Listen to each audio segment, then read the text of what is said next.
Another big story we're following, the situation in Iraq. The Islamic State has firm control over the Iraqi city of Ramadi now, and Iraqi troops clearly in retreat. That has also caused thousands of refugees from Ramadi to head east for their safety. I'm joined now by CCTV's Sean Calebs, our correspondent, who's been following this story from day one, and Thomas Sanderson.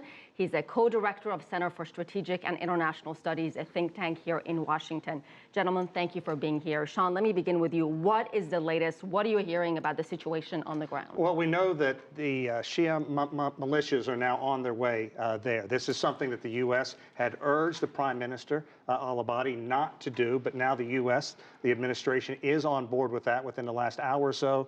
The White House briefing, the White House spokesman came out and said that they are now supporting this and believe that al-Abadi is still in central control.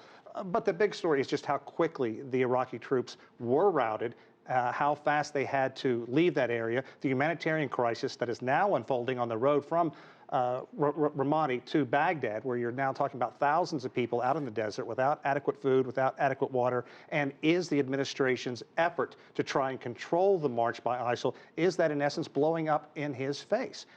Are they going to continue the status quo, still not put U.S. troops on the ground? They've had more than 3,400 sorties, military air combat attacks in both Syria and most of them in Iraq. Those have been effective to a degree, but they're not stopping the march by ISIL. So the question is, how does the U.S., its allies, and Iraq move forward? Members on both sides of the aisle here, Republicans and Democrats, are coming out highly critical of the administration today because their military commanders use the term, this is a setback. Well, it's more than a setback. It's a disaster on the ground, and it makes people wonder how the U.S. is going to move forward. Well, let's turn to Tom. Tom, is this a disaster, and is there a sense that the administration and the Iraqi government was once again caught off guard? Well, I don't think we've been caught off guard. We know what the nature of this adversary is. We know that there are fairly weak forces in Iraq, but this is not only our battle to fight. And I think the Iraqis need to step it up, as well as our Gulf allies and others in the region. This can't be our battle. We had over 100,000 troops in there before, and they were not all that successful given the conditions there. I just don't think we should be putting troops on the ground, certainly not at this point. But who was primarily responsible for training Iraqi forces? It was the Americans. Absolutely. And then we trained that force, and it cost us $25 billion to train and equip that Iraqi force. And then over time, under the government of Maliki, that became a Shiite force, and it pushed out a lot of effective Sunni officers. So you have what you have today, which is a weaker Iraqi security force. Sean? Well, what is the way to move forward then? Clearly, the Iraqi troops, the ones that have been holding key cities, aren't doing enough. We did see progress in Tikrit just 2 months ago, a Shia-led militia, as well as the Peshmerga went in and drove them out. At the time, al-Abadi was very optimistic, talking about some kind of summer offensive, driving the ISIL out of Mosul, the second largest city in the country, the most important. But where are we now? What's the alternative? Well, I don't know if there is an alternative. We are certainly going to see the use of Shia militias. I don't know if it'll be an increased use, but they will definitely have to be there because that's where the talent is. We have to get better training and more training of the Iraqi forces, but we have to get some local forces in there. Trouble is, we can't bring Sunni forces in from the Gulf and have them fighting on the ground in some of those areas. Right now, we're happy to have them use aircraft in Syria, but to have them bombing inside of Iraq causes problems potentially with the Iranians. This is a tremendously complicated problem.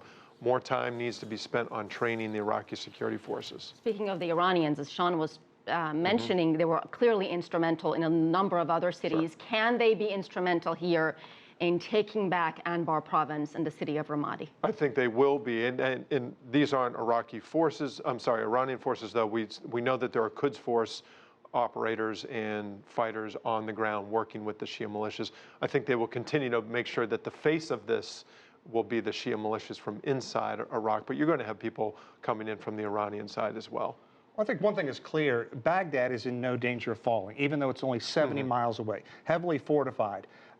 But in the short term, when you have the U.S. saying things like setback, it really downplays it. And I think it's a slap in the face to a lot of people who put their lives on the line and to all those who did lose their lives. What can you do in the immediate future to try and keep the status quo and begin pushing ISIL out? Saying continuing to train troops, it's not enough. It failed over 13 years. Why should it work now? Well, one of the keys here is getting the Sunni population to provide intelligence, to have them come over to the Iraqi security force side, and to not be seen as an option for ISIS.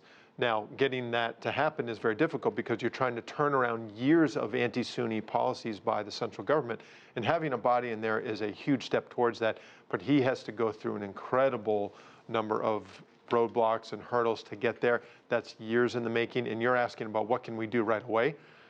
Continue to go after ISIS the best we can, bring in the Shia forces as we apparently now are exceeding to, and do as much as we can with the Peshmerga too for any battles in the north. Very successful operation this past weekend. U.S. Special Forces went into Syria and killed one of the leaders of ISIL. Will we see more of that? That is effective. I hope we do, because this is an effective use of U.S. forces, and it's not a heavy footprint on the ground in a place like Syria, which would draw a tremendous number of fighters. I hope we do see continued use of the Delta Force and SEALs and other special mission units in this kind of activity. But again, we're taking out individuals, or maybe a dozen here and there. If those are key individuals and we exploit very good, sensitive, actionable information and intelligence, that's great.